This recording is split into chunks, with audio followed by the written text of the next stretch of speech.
Okay fine, বিসমিল্লাহ।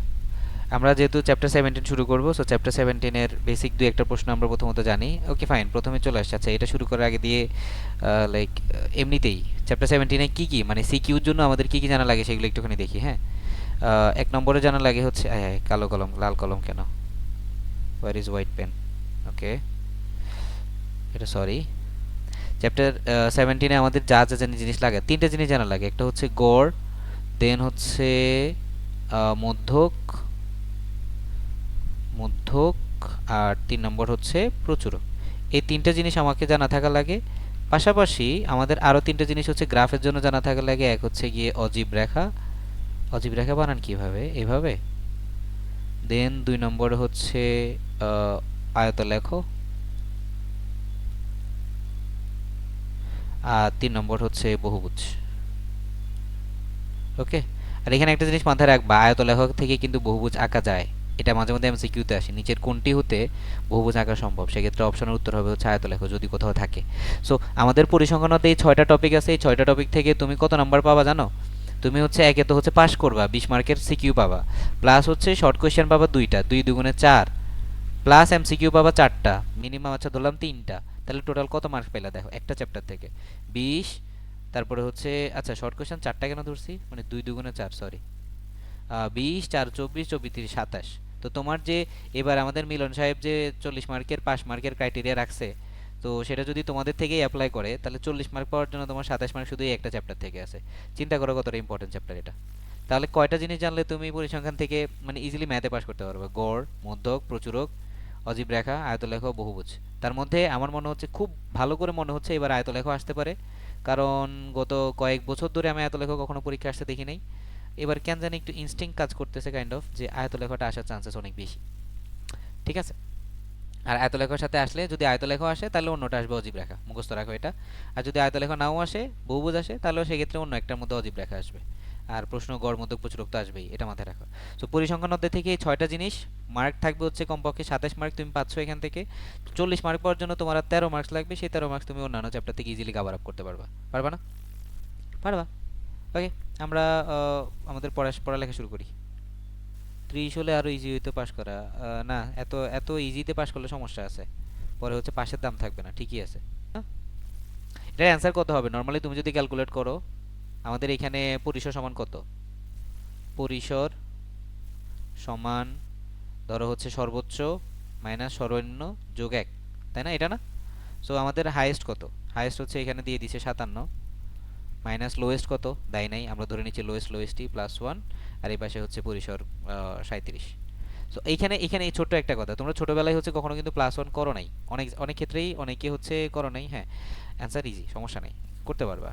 But আমার কথা হচ্ছে এই এই ভুলটা হচ্ছে অনেকে করে ফেলো, যে +1 অনেকে যোগ করে না, মানে তাড়াহুড়া করতে যে এত সময় থাকে না। তো এই এমসিকিউর জন্য টাইম আছে হচ্ছে গড়ে 30 সেকেন্ড থেকে 40 সেকেন্ড, তুমি এটার জন্য 5 সেকেন্ড সময় দিলে পারতেছো, ইজি একটা কোয়েশ্চেন। কিন্তু ইজি কোয়েশ্চেনগুলোতে মানুষ বেশিরভাগ ভুল করে। হ্যাঁ, বেশি বিজিনেস দেখানো উচিত না, দু একটা প্রশ্ন নিজে থেকে চেষ্টা করা উচিত। সো এল এই পাশে আসলে প্লাস হয়ে যাবে 57 মাইনাস 37 যোগ 1, কত হইলো? 57 থেকে 37 গেলে হচ্ছে 20, 20 আর 1 21, অ্যান্সার হচ্ছে ক।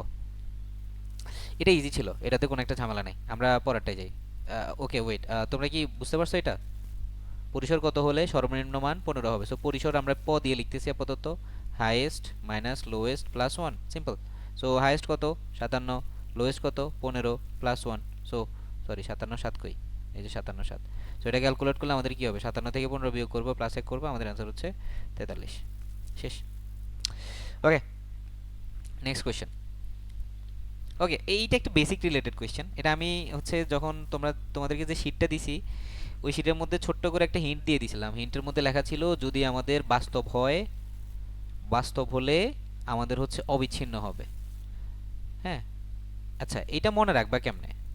বাস্তব হলে অবিচ্ছিন্ন, আর পূর্ণ সংখ্যা হলে, পূর্ণ সংখ্যা মানে স্বাভাবিক সংখ্যা হলে সেটা হচ্ছে বিচ্ছিন্ন। হ্যাঁ, ওকে, এখন হচ্ছে বাস্তব সংখ্যা হলে অবিচ্ছিন্নটা মনে রাখবা কেমনে? বাস্তব অবিচ্ছিন্ন, অবিচ্ছিন্ন মানে হচ্ছে ছাড়তে চায় না। ছাড়তে চায় না কখন? যখন হচ্ছে কেউ বাস্তবে অনেক বেশি কানেক্টেড থাকে, তাই না? সো মানে প্রতিটা সেকেন্ডে সেকেন্ডে, মিনিটে মিনিটে, মোমেন্টে মোমেন্টে, সো ছাড়তে চায় না। অবিচ্ছিন্ন মানে হচ্ছে ছাড়তে চায় না, প্রতিটা মোমেন্টে মোমেন্টে সাথে থাকতে চায়। এটা হচ্ছে বাস্তব জগৎ, বাস্তব চিত্র।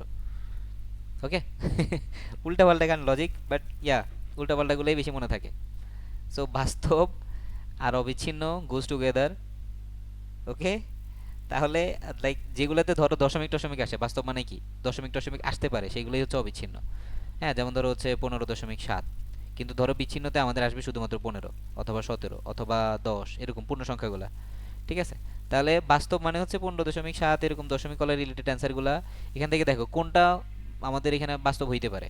আচ্ছা, অবিচ্ছিন্ন মানে কোনটা আমাদের বাস্তব হবে সেটাই হচ্ছে অবিচ্ছিন্ন। দেখো, বয়স একটা নির্দিষ্ট সংখ্যা হয়, তাই না? উচ্চতায় কেমন হয়? জনসংখ্যা একটা নির্দিষ্ট সংখ্যা হয়, ওজন একটা নির্দিষ্ট সংখ্যা হয়, কিন্তু উচ্চতা চিন্তা করো, ধরো আমি বলি হচ্ছে 5 ফুট 7, অথবা হচ্ছে 10 ফুট 3, এরকম বলি না আমরা? তাহলে উচ্চতা হচ্ছে এমন একটা জিনিস যেটা হচ্ছে অবিচ্ছিন্ন, যেটাকে দশমিক দিয়ে প্রকাশ করা যায়, যেটা বাস্তব। তো সহজে ছাড়তে চায় না, মানে দশমিক দশমিক থাকে, সেগুলো হচ্ছে অবিচ্ছিন্ন, ছাড়তে চায় না। ঠিক আছে, তো বাস্তব পূর্ণ সংখ্যা তোমার মনে না থাকলেও দশমিক অবিচ্ছিন্ন মানে হচ্ছে ছাড়তে চায় না, দশমিক ভগ্নাংশ রিলেটেড এই মানে ফ্র্যাকশনাল বিষয়গুলো মাথায় আসবে। তাহলে এখান থেকে উত্তর চলে আসবে হচ্ছে ইজিলি, আমাদের হচ্ছে অ্যান্সার কি? উচ্চতা। ঠিক আছে, এটা নিয়ে ডাউট থাকার কথা না, আই গেস। ডাউট আছে? যদি ডাউট না থাকে,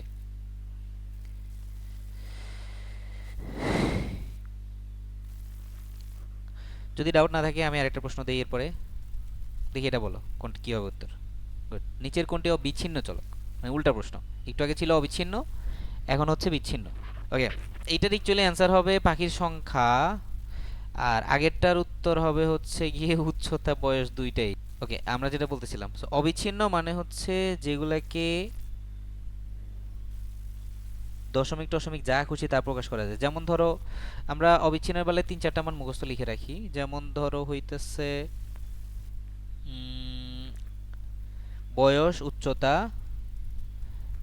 এইখানে এই যে বললাম এইখানে বয়স উচ্চতা দুইটাই আসবে অ্যাকচুয়ালি, বয়স উচ্চতা, আরেকটা কি কি, তারপরে হচ্ছে ওজন, তাপমাত্রা। এই চারটার নাম্বার একটুখানি মনে রাখবা, ওজন দেন হচ্ছে তাপমাত্রা।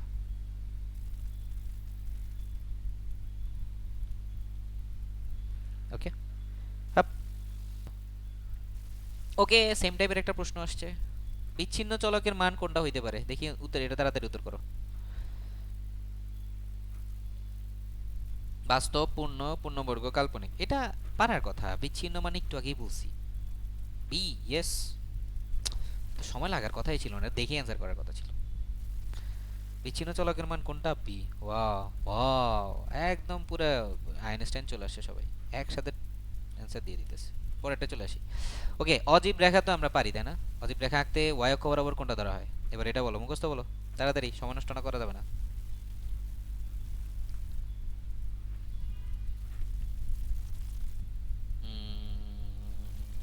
ডি, ক্রমযোজিত কোনো সংখ্যা। ওকে, আর কারো কোনো আনসার না? সবাই ভাবতেছে আরে এত সহজ সহজ প্রশ্ন আপনি হচ্ছে, এখন আমি কি করবো ভাই, চ্যাপ্টারে আছে সহজ প্রশ্ন, আমি কি কঠিন প্রশ্ন বানাই নিব? একটু পরে আসতেছে, ওয়েট করো, হালকা একটু কঠিন আসবে, কারণ এই চ্যাপ্টারটাই সোজা। কিছু বেসিক প্রশ্ন থাকে, এগুলো হচ্ছে বেসিক প্রশ্নের মধ্যে পড়ে। আচ্ছা, যেহেতু এখানে গ্রাফ রিলেটেড প্রশ্ন আসছে, আমি হচ্ছে তোমাদেরকে ওই কয়েকটা প্রশ্ন জিজ্ঞেস করি। ধরো আমরা যদি আয়তলেখ আঁকতে চাই, আমাদের কি কি জিনিস লাগে? আয়তলেখ, আয়তলেখ আঁকতে গেলে আমাদের যে যে জিনিসগুলো লাগে সেটার মধ্যে 1 নম্বর হচ্ছে লাইক অবিচ্ছিন্ন মাস্ট, তাই না? অবিচ্ছিন্ন শ্রেণীব্যাপ্তি। আমার হাতের লেখা তো বাজে হচ্ছে কেন? অবিচ্ছিন্ন শ্রেণী আটকায় যায় আসলে। এই সবাই কি আমার কথা এরকম আটকে আটকে শুনতেছো?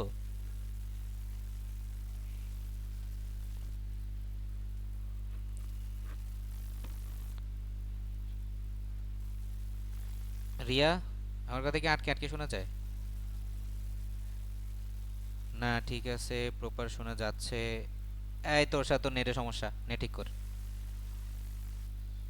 সবাই ঠিক শুনতে পাচ্ছে, ইভেন আমি আমার এইখানে যে লাইক আমি যে আমারটা আমি নিজে শুনতেছি, এই যে এখন ইকো শুনবা, ঠিক আছে? দেখছো, সব ঠিক আছে, তো তুমি ঠিক মতো শুনতে পাবা না কেন? ওকে, ঘুরে আসো, আমরা হচ্ছে এই ফাঁকেই লেখা শেষ করি। আয়তলেখ আঁকতে কি কি লাগে? অবিচ্ছিন্ন শ্রেণী লাগে, দেন হচ্ছে আমাদের আর কি লাগে, আরগুলো তো আমরা জানি, শ্রেণী লাগে আর হচ্ছে একটা গণসংখ্যা লাগে। তো আমাদের স্পেসিফিক ইনফরমেশন হচ্ছে কি আমাদের অবিচ্ছিন্ন লাগবে। ঠিক আছে, দেন এগেইন আমাদের আয়ত লেখার পরে যদি আমরা এখানে বহুভুজ বলি, বহুভুজের মধ্যে কি লাগে? বহুভুজের মধ্যে আমাদের স্পেসিফিক যেটা লাগে সেটা হচ্ছে কোনটা জানো? শ্রেণী মধ্যমান। শ্রেণী মধ্যমান। আর 3 নম্বরটা হচ্ছে আমাদের অজীব। অজীব রেখা আঁকতে কি লাগে? অজীব অজীব রেখা আঁকতে আমাদের মেইনলি লাগে হচ্ছে ক্রমযোজিত গণসংখ্যা। ক্রমযোজিত। ওকে, সো এই তিনটা হচ্ছে তাদের স্পেসিফিক বৈশিষ্ট্য। আয়ত লেখার জন্য আমাদের লাগবে হচ্ছে অবিচ্ছিন্ন শ্রেণীব্যাপ্তি, গণসংখ্যা এটা বাদ, এটা সবগুলোতেই লাগতেছে। বহুভুজ লাগতেছে হচ্ছে শ্রেণী মধ্যমান, আর অজীব রেখায় লাগতেছে ক্রমযোজিত গণসংখ্যা। ওকে ফাইন, আমাদের এখানে আরেকটা বেসিক কোশ্চেন চলে আসছে ভাগ দিয়ে। ওকে, কেন্দ্রীয় প্রবণতার পরিমাপ কয়টি? চোখ বন্ধ করো, তোমরা অ্যান্সার জানো আমি জানি। কেন্দ্রীয় প্রবণতার মাপ তিনটা, কি কি? গড়, মধ্যক, প্রচুরক না? গড়, সরো কি কি লিখতেছি এটা হাজার,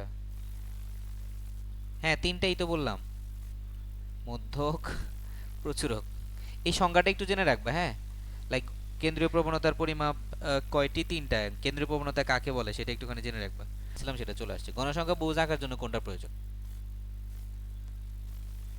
কোনটা প্রয়োজন? শ্রেণী ব্যবধান, শ্রেণী নিম্ন সীমা, শ্রেণীর উচ্চ সীমা,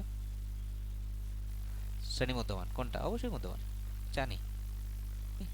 নেক্সট, আয়তলেখ অঙ্কনের জন্য শ্রেণীব্যাপ্তি কেমন হতে হবে? কি বলছিলাম একটু আগে আমরা এটা বলছিলাম। আয়তলেখার জন্য কোনটা? অবিচ্ছিন্ন। সিম্পল। ওকে, এগুলোতে আমরা খুব একটা সময় নষ্ট করবো না। ওরা যারা হচ্ছে জয়েন করতে পারতেছে না ওদেরকে আমরা লাস্টে আরেকবার দেখাই দিব না। ওরা আসতে থাকুক আস্তে ধীরে। কোনো গণসংখ্যা নির্বিচারের আনুমানিক গড় 16, বিচ্যুতির গড় 1, শ্রেণী মধ্যমান 4 হলে গাণিতিক গড় কত? ওকে, এটা একটু অ্যান্সার করার ট্রাই করো, দেখি কে পারো। কোন গণসংখ্যা নির্বিচারের আনুমানিক গড় 16। আনুমানিক গড় কি? এ দিয়ে প্রকাশ করা হয়। বিচ্যুতির গড় এটাকে মূলত প্রকাশ করা হয় কি দিয়ে? নর্মাল বিচ্যুতি হলে সেটা হচ্ছে ইউআই, ঠিক আছে, কিন্তু এটা তো বিচ্যুতি না, বিচ্যুতির গড়। সো এটা হচ্ছে basically summation FI UI by N, এটাকে বোঝাচ্ছে। ওকে, আর শ্রেণী ব্যবধান হচ্ছে এইচ। তা আমাদের সব তথ্য এখানে আছে, আমাদের গড় বের করতে বলছে। সো গড়ের সূত্র কি? গড়ের সূত্র হচ্ছে X bar equal to A plus summation FI UI by N into H. তা আমাদের এখানে এ কত? 16 প্লাস এটা হচ্ছে পুরোটা এন, এটা হচ্ছে 1, আর শ্রেণী মধ্যমান হচ্ছে শ্রেণী ব্যবধান 4। তাহলে ক্যালকুলেট করলে কত হবে? 16 আর 4 হচ্ছে 20। অ্যান্সার হচ্ছে 20।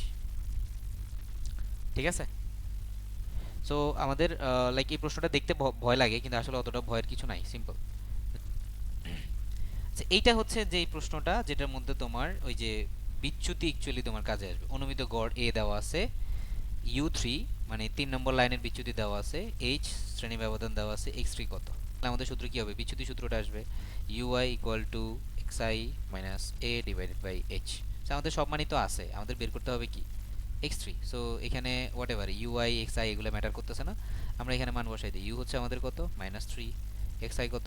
xi জানি না, মাইনাস a কত? 32 ডিভাইডেড বাই h কত? 6। সো এটা ক্যালকুলেট করলে 3 6 18 minus 18 plus 32 equal to xi, and then xi equal to হচ্ছে কত? 32 থেকে 18 বিয়োগ করলে 14। আচ্ছা ওকে, 14 হলো 14, তাহলে অ্যান্সার হচ্ছে 14। Okay fine, thank you. তোমরা অনেক ভালো স্টুডেন্ট, তোমরা তাড়াতাড়ি পারছো অ্যান্সার করতে। আমরা নেক্সট প্রবলেমে যাই। ওকে, একটু বেসিক রিলেটেড প্রশ্ন আসছে এটা। 1 থেকে 19 পর্যন্ত মৌলিক সংখ্যাগুলোর গড় কত? এইটা একটু সময় নাও, লাগলে 1 মিনিট সময় নাও। 1 থেকে 19 পর্যন্ত আগে মৌলিক সংখ্যাগুলো বের করতে হবে, দেন তাদের গড় করতে হবে। দেখি কে কত তাড়াতাড়ি করতে পারো। আমি একটু টাইমার লাগাই দিলাম এখন থেকে, দেখি কে কত তাড়াতাড়ি টাইমের মধ্যে শেষ করতে পারো। এটা তো আমরা জানি 1 থেকে 19 পর্যন্ত মৌলিক সংখ্যাগুলো কি কি সেগুলো জানলেই হয়, এগুলো সেটের বেলায়ও লাগে, তাই না? 2 3 5 7 11, তারপরে হচ্ছে 13 17 19। এগুলো হচ্ছে আমাদের মৌলিক সংখ্যাগুলো। এখন এগুলোর মধ্যে আমাদের যোগ করতে হবে, যোগ করে 2 দিয়ে কত দিয়ে ভাগ করতে হবে? 1 2 3 4 5 6 7 8, 8 দিয়ে ভাগ করতে হবে। ইজি। ওকে ফাইন, এটাতে আমাদের খুব একটা সময় নষ্ট করার কোনো দরকার নেই। আই গেস আমরা পরেরটায় চলে যাই। 1 থেকে 21 পর্যন্ত বিজোড় সংখ্যা কয়টা? 11টা, তাই না? সো ক্লাস 8 এ 9 এর দিকে পড়ে আসছো, যে কয়টা বিজোড় সংখ্যা হবে তাদের সমষ্টি সূত্র হচ্ছে গিয়ে ওই সংখ্যাগুলোর বর্গ যা হয় তা। তার মানে এখানে 11টা আছে, সো 11 স্কয়ার হচ্ছে তাদের সমষ্টি। আর এখানে সংখ্যা কয়টা টোটাল? 11টা। সো আমাদের গড় বের করতে হলে কি করতে হবে? 11 দিয়ে ভাগ করতে হবে। সো অ্যান্সার হচ্ছে এটা কাটাকাটি করলে অ্যান্সার হবে কত? 11। অ্যান্সার হচ্ছে ঘ। ঠিক আছে, এবার বুঝছো? আই গেস এবার বোঝার কথা। তো তোমার এখানে যদি যে কটা সংখ্যা ধরো আমাকে যদি বলা হয় তো 1 থেকে 100 পর্যন্ত, 1 থেকে 100 পর্যন্ত যে বিজোড় সংখ্যাগুলো আছে তাদের বর্গের যোগফল কত, সরি তাদের গড় কত, তাহলে ঘুরে ফিরে কি হবে? 1 থেকে 100-র মধ্যে আমাদের বিজোড় সংখ্যা আছে 50টা। সো 50 স্কোয়ার ডিভাইডেড বাই 50 মানে হচ্ছে 50। মানে সহজ কথা হচ্ছে যে কয়টা বিজোড় সংখ্যা আছে সেই কয়টাই হচ্ছে অ্যান্সার, মুখস্থ। যে কয়টা বিজোড় সে কয়টাই অ্যান্সার। প্রথম 22টি স্বাভাবিক সংখ্যার মধ্যে 3 দ্বারা বিভাজ্য সংখ্যাগুলোর মধ্যক কোনটা? আচ্ছা, প্রথম 22টা স্বাভাবিক সংখ্যা কি কি? 1 থেকে 22 যা আছে তা সিম্পল। তো 3 দ্বারা বিভাজ্য সংখ্যা কোনটা? 22কে 3 দিয়ে ভাগ করো কত হয়? 7। 3 7 21 মানে 7টা। তো 7টা সংখ্যার মধ্যে মাঝখানে কোনটা হবে? আচ্ছা, একটুখানি তিনের নামটা পড়ি। 3 6 9 12 15 দেন 18 21। 7টা হয়ে গেছে না? 1 2 3 4, এটা হচ্ছে অ্যান্সার না? 12। সিম্পল। এটা করতে তাতে সময় লাগার কথা ছিল না। 3 দ্বারা বিভাজ্য সংখ্যা মানে হচ্ছে কি 3 দ্বারা, এখানে আবার একটা কথা আছে, একটা শব্দ অ্যাড করে দিতে পারতো, 3 দ্বারা নিঃশেষে বিভাজ্য। ওকে, সো অ্যান্সার কিন্তু একই। নিঃশেষে শব্দ দেখে আবার ভয় পাওয়ার কিছু নাই। 3 দ্বারা নিঃশেষে বিভাজ্য সংখ্যাগুলোর মধ্যে কোনটা, সেই ক্ষেত্রে কিন্তু অ্যান্সার সেমটাই হবে। আমাদের আর মাত্র 10 মিনিট আছে। আচ্ছা, ওকে, এটা বুঝছো আশা করি। এটাতে আমি আর রিপিট করতেছি না, কারণ এটা খুব একটা ঝামেলার কিছু নাই এর মধ্যে। হ্যাঁ, দেন এগেইন এখানে একটা কথা বোঝার অবশ্যই বিষয় আছে। 3 দ্বারা বিভাজ্য সংখ্যা কয়টা সেটা বোঝার জন্য কি করবা? প্রথম 22টা বলছে না, সো 22কে 3 দিয়ে ভাগ করে দিবা। তাহলে এখানে পূর্ণ সংখ্যার অ্যান্সার পাবা 7, তার মানে 7টা। মুখস্থ। নেক্সট টাইম মনে থাকবে না এটা? এই জিনিসটা কিন্তু আমাদের ত্রিকোণমিতিতে কাজে লাগে, হায়ার ম্যাথে, মনে আছে? ওই যে আমাদের এখানে লাইক সাইনের ভিতরে 36 পাই বাই 2 এই টাইপের কিছু প্রশ্ন থাকে না, পাই বাই 3 পাই বাই 4, সেইগুলোকে হচ্ছে 180 দিয়ে 90 দিয়ে ভাগ করতে হয়, অথবা 360 দিয়ে ভাগ করতে হয়। তখন এইরকম একটা ক্যালকুলেশন আমাদের মাথায় রাখতে হয়, মনে আছে? যদি করে থাকো আর কি, তাইলে লাগবে, নাইলে নেই। ওকে, নেক্সট একটা বেসিক কোয়েশ্চেন, এটা আমি সময় নিব না। অজীব রেখার ক্ষেত্রে কোনটা সঠিক? ঊর্ধ্বগামী, নিম্নগামী, সমান্তরাল, উল্লম্ব। এটা কি উল্লম্ব মানে কি একদম সোজা? এটা কি একদম সোজা যায়? অবশ্যই না। ঊর্ধ্বগামী মানে হচ্ছে এইভাবে করে উপরের দিকে উঠতে থাকে। তো অ্যান্সার হচ্ছে ক। এটাতে আমরা সময় নিব না, এটা সময় শেষ। শ্রেণীব্যাপ্তি 32 থেকে 38 হলে শ্রেণী মধ্যমান কত? ইজি, 32 যোগ 38 ডিভাইডেড বাই 2, তাহলে যোগফল করলে আমাদের অ্যান্সার হবে হচ্ছে 35। মুখস্থ। এটা তো আমি সময় নিচ্ছি না, এটা তো তোমরা পারবা, ম্যাথের বেলা অহরহ এটা করে থাকো। তারপরে 1 থেকে 22 পর্যন্ত সংখ্যাগুলোর মধ্যে 3 দ্বারা বিভাজ্য সংখ্যা, অলরেডি আমরা এটা করছি, এর অ্যান্সার হচ্ছে 12। আচ্ছা, দেন এগেইন আমাদের মধ্যক নির্ণয়ের ক্ষেত্রে এফসি দ্বারা কি বোঝায়? মধ্যক নির্ণয়ের ক্ষেত্রে এফসি দ্বারা বোঝায় হচ্ছে গিয়ে ক্রমযোজিত গণসংখ্যা। আচ্ছা, আমরা এখানে ক্রম শব্দটা অ্যাড করি নাই, বাট অ্যান্সার হবে ক্রমযোজিত গণসংখ্যা, তাই না? ওকে, নেক্সট প্রশ্ন। কোন গণসংখ্যার প্রচুরক হচ্ছে এত, এল হচ্ছে এত, F1 এত, F2 এত, তাহলে শ্রেণী ব্যবধান কত, মানে এইচ কত? সো সূত্র অ্যাপ্লাই করতে হবে এখানে না? সূত্র কি? L plus F1, F1 plus F2 into H. আমাদের এখানে এল কত? আচ্ছা, প্রচুরক দিয়ে দিছে না? প্রচুরক হচ্ছে আমাদের 49.75, এল হচ্ছে তোমার 48 plus 7, 7 plus 17 into H. So এটা ক্যালকুলেট করো, তোমরা নিজেরা করো, আমি জানি না কেমনে করবা, যেমনে খুশি করো, করলেই হবে। সো 49 থেকে 48 বাদ দিলে এখানে 1.75 থাকে। এখানে হচ্ছে এটাকে 7 দিয়ে ভাগ করতে হবে, গুণ করতে হবে কত? 17 আর 7 হচ্ছে কত? 24, 24 দিয়ে গুণ করতে হবে, equal to H. So H এর মান এখানে যা হবে তা অ্যান্সার। আমি কি একটু করব নর্মাল ক্যালকুলেশন, আর কি করতে হবে? So 1.75 into 24 divided by 7, so answer হচ্ছে 6। তাহলে আমাদের অ্যান্সার কত আসতেছে? 6। সো ও আচ্ছা, এটার অপশনে ওপেন করি নাই, অপশন হচ্ছে এই যে এটা, ঠিক আছে? সো এখানে যে সূত্র ব্যবহার হয়েছে সেটা তো বুঝতে পারছো, সরাসরি সূত্র ছাড়া এখানে কোনো কাজ নাই, কারণ এটা পুরো সূত্রের মানগুলোই আমাকে দিয়ে দিছে। এটা বুঝছো না? এটার জন্য আমি একটু টাইম নিচ্ছি, কারণ এটা আসলে সূত্রের বিষয়। দেন এগেইন চ্যাপ্টার 17 আমরা সবাই পারি, আর সময় নেওয়া যাবে না।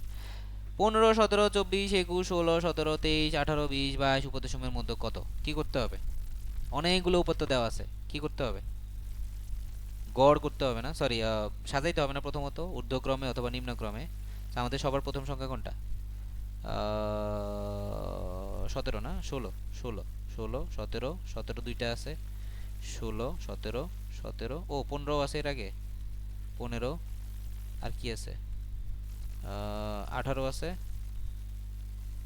18 গেছে, এরপরে হচ্ছে 20 22 21 24, 20 22 21 24। সো সাজানো শেষ। এবার একটুখানি দেখো তাহলে আমাদের এখানে মধ্যে কয়টা হবে? 1 2 3 4 5 6 7 8 9, 9টা। মাঝখানেরটা কোনটা? 1 2 3 4 18 19। কেমনে কয়টা? 1 2 3 4 5 6 7 8 9, 9টা না? এটা কি কম দিছি আমি? ও 23 দেই নাই। আচ্ছা, ওকে ওকে ওকে ওকে। এখানে 24 এর আগে দিয়ে 23 হবে, তারপরে 24 হবে। তাহলে এখন কত হলো? 1 2 3 4 5 6 7 8 9 10। তো 10টার মধ্যে মাঝখানের 5 নম্বরটা আর 6 নম্বরটা তাদের গড় করতে হবে। 18 এবং 20 নিয়ে তাদেরকে অর্ধেক করতে হবে। 18 যোগ 20 ডিভাইড বাই 2, তাই না? আচ্ছা ঠিক আছে, অ্যান্সার হচ্ছে 19। Thank you. অ্যান্সার কই? এই যে এটা লাস্টেরটা, ঘ। ওকে, সরি, মাই ব্যাড। দেখছো মাঝে মধ্যে হচ্ছে চোখের দেখাতেও অনেক কিছু সমস্যা হয়ে যেতে পারে। সো আগে দর্শনদারি পরে গুণ বিচারি, এটা সব বেলায় বললে চলবে না। হ্যাঁ, আগে গুণ বিচার করতে হয় কিছু কিছু ক্ষেত্রে, পরে দর্শন বিচার করতে হয়। নেক্সট, মধ্যকের এই জিনিসটা মাথায় রাখতে হবে, বুঝছেন? সাজাইতে হবে। ছোট্ট একটা প্রশ্ন, তথ্য সারির 16টি উপাত্তের গড় 7.5, উপাত্তগুলোর যোগফল কত? এটা অ্যান্সার বলো ফার্স্ট। 5 second time. 1 2 3 4 5। ওই পালা না তো। আচ্ছা, ওকে, সিম্পল। যখন আমাদের গড় বলবে, কয়টা সংখ্যার গড় বলছে? 16। জাস্ট গুণ করে দাও, 7.5 গুণ 16, অ্যান্সার হচ্ছে 120। ঠিক আছে, উপাত্তগুলোর যোগফলই তো চাইছে। তো আলটিমেটলি তুমি এখানে যদি তোমাকে গড় বলে, গড় মানে কি? গড় মানে হচ্ছে যে কয়টা উপাত্ত আছে সবগুলো উপাত্তের যোগফল, ঠিক না? এরকম না? আর হচ্ছে নিচে হচ্ছে তাদের সংখ্যা। So summation of F I divide by N equal to হচ্ছে কি আমাদের কি? X bar. সো এখান থেকে তোমার যদি এক্স বার দেওয়া থাকে, তোমার যদি টোটাল সংখ্যা দেওয়া থাকে, তাহলে সামেশন অফ এফ আই কি হবে? এক্স বার টাইমস এন, মানে এই দুইটা গুণ করলে হচ্ছে তুমি টোটাল যোগফল পাবা, তাই না? তো বিষয়টা এরকম আর কি। 16টা উপাত্তের মধ্যে গড় হচ্ছে 7.5, তো গুণ ফল করলে তুমি উত্তর পাবো হচ্ছে 120। সেটাই হচ্ছে আমাদের উপাত্তগুলোর যোগফল, যেটা এই যে এই সূত্র অনুসারে আমরা এখানে বুঝতে পারলাম। ওকে ডান। এটা ছোটবেলায় করছো, ক্লাস 6 থেকে এইরকম তোর প্রশ্ন করে আসতেছো, কজ 6 এর বইতে আছে, 7 এর বইতে আছে, 8 এর বইতে আছে, 9 এর বইতে আছে। ওকে, সো একটা একটা একটা ডিফারেন্ট টাইপের প্রশ্ন এটা। 77 থেকে 80। আচ্ছা ঠিক আছে, শ্রেণীব্যাপ্তি দেওয়া আছে, মধ্যক নির্ণয়ের ক্ষেত্রে এফসি কত?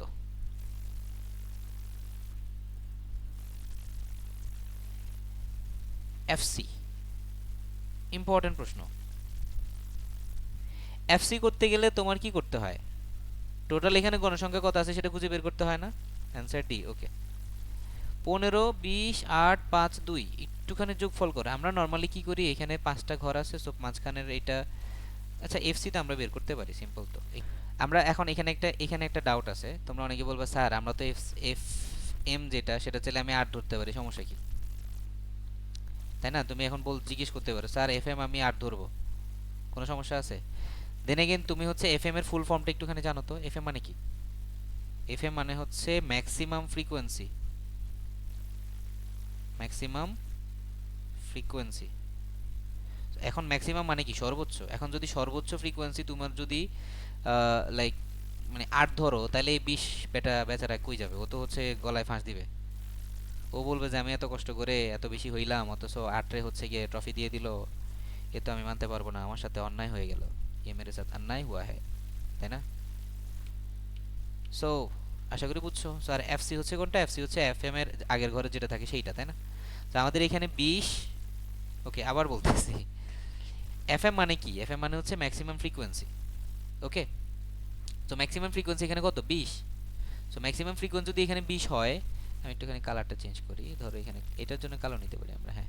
সো ম্যাক্সিমাম ফ্রিকোয়েন্সি যদি আমাদের 20 হয়, তাহলে তোমার এফসি কোনটা হয়? এফএম এর আগের ঘরের যেটা হয় সেটাই তো এফসি হয়। সো ম্যাক্সিমাম ফ্রিকোয়েন্সি হচ্ছে এখানে 20, তাহলে এর আগের ঘরের আমাদের এফসিটা যেটা সেটা কত? সেটা হচ্ছে কি 15, তাই না? তাহলে আমাদের এখানে যে অ্যান্সারটা হবে সেটা কত হবে? 15ই হবে। What if I say that এখানে অ্যান্সার হচ্ছে 21? তোমরা কি কোনো কিছু মনে করবা? করবা না তো, না? সে কেমনে হবে সেটা তো বলি। এখানে অ্যান্সার 21। কিভাবে? কারণ মধ্যক শ্রেণী মানে কি, এখানে টোটাল গণসংখ্যা করলে একটু আগে আমরা বের করছিলাম কত হয়েছে, 50 হয়েছে না? সো 50-এর অর্ধেক হচ্ছে কত, 25। তো 25 নম্বর ক্রমযোজিত গণসংখ্যা যেটা, সেটাই হবে না? সো তোমার এখানে হচ্ছে প্রথম ঘরের ক্রমযোজিত 15, পরের ঘরের ক্রমযোজিত 35। দ্যাট মিন্স 15-র পর থেকে 35 পর্যন্ত পুরোটা কোন শ্রেণীতে আছে? 21 থেকে 30-এর মধ্যে আছে। 21 থেকে 30-এর মধ্যে আছে না? তো তুমি হচ্ছে মাঝখানে ঘরটাকে 21, 30 থেকে 40 দেখে এখানে সুন্দর করে চোখ বন্ধ করে অ্যান্সার 31 দিয়ে আসলা, তোমার অ্যান্সার হয়ে গেল ভুল। হা হা হা হা। মধ্যক শ্রেণী হচ্ছে যেখানে ক্রমযোজিত গণসংখ্যা অর্ধেক থাকবে। সো ক্রমযোজিত গণসংখ্যা অর্ধেক কোথায় থাকতেছে? 21 থেকে 30-এর ঘরে। তাহলে শ্রেণী মধ্যমান, সরি, শ্রেণীর নিম্ন সীমা কোনটা হবে? 21। অ্যান্সার এটাই হচ্ছে সঠিক, এটা হচ্ছে ভুল। বুঝছেন? বুঝেছেন আপনারা? আরেকটা প্রশ্ন আছে, এটা শেষ করি। ইন্টারেস্টিং ঘটনা ওই যে 11 অধ্যায় করার সময় করতেছি। আচ্ছা, এইখানে আমাদের পরবর্তী প্রশ্ন হচ্ছে প্রচুরক কত। আশা করি প্রচুরক তোমরা বের করতে পারবা। এটা নর্মাল যে সূত্রটা আছে সেই সূত্রটাই অ্যাপ্লাই করতে হবে। এখানে মনে রাখবে এফএম কিন্তু বি,